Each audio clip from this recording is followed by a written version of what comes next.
Ce mercredi matin, sur le marché de Cergy-Saint-Christophe, Dominique Lefebvre enchaîne les poignées de main. Le député socialiste sortant et ancien maire de Cergy se sent ici comme chez lui. Moi, c'est simple. Dans cette circonscription, je vais à Osny, on m'appelle monsieur le maire. Je vais à Cergy, on m'appelle monsieur le maire. Je vais à Vauréal, on m'appelle monsieur le maire. Je vais à Courdimanche, on m'appelle monsieur le maire. Vous allez bien? À 61 ans, il brigue un deuxième mandat sur cette 10e circonscription. Et si le président de l'agglomération de Cergy-Pontoise ne peut pas vraiment s'appuyer sur le faible score de Benoît Hamon à la présidentielle, il mise sur son ancrage local pour faire la différence avec ses adversaires. J'étais 17 ans maire, vous le voyez ici. Ici, c'est un petit peu notre jardin politique, donc je suis le candidat connu dont les gens savent ce qui a été fait. Donc si je me fie à l'ambiance ici, il ne devrait pas y avoir de problème. Après, comme il y a une dynamique nationale et que j'ai un candidat macroniste qui arrive de nulle part, donc vous voyez ici, il y a deux catégories de candidats. Celui qu'on vient de voir pour l'encourager et celui à qui on vient demander ce qu'il vient faire parce qu'il n'est pas du coin. Donc les gens choisiront.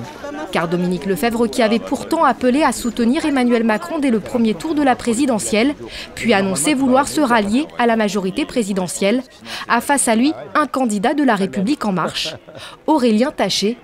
À 33 ans, cet ancien conseiller au ministère du Logement se lance à la conquête d'un premier mandat de député sur un territoire peu familier il y a encore quelques temps.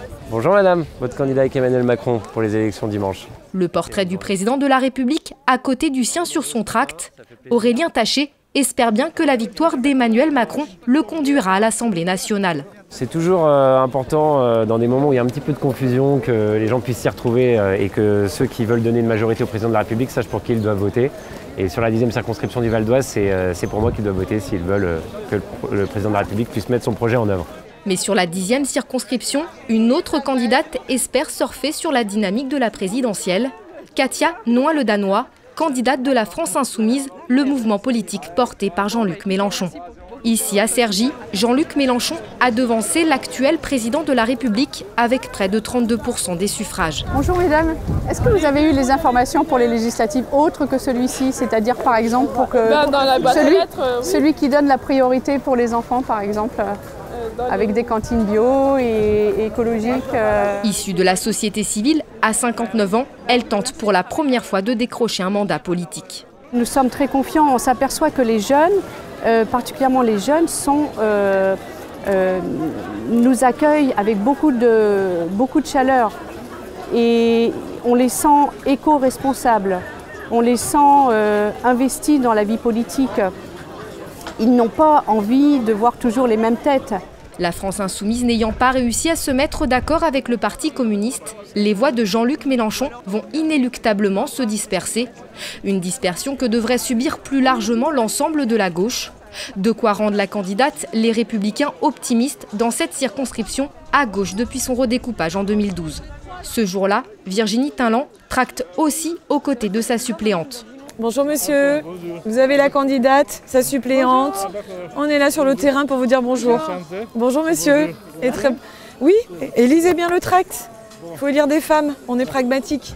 La conseillère départementale de 52 ans, qui se présente aussi pour la première fois à la députation, croit en ses chances de faire basculer la circonscription. Je pense que Dominique Lefebvre et En Marche, oui, vont se marcher un peu dessus.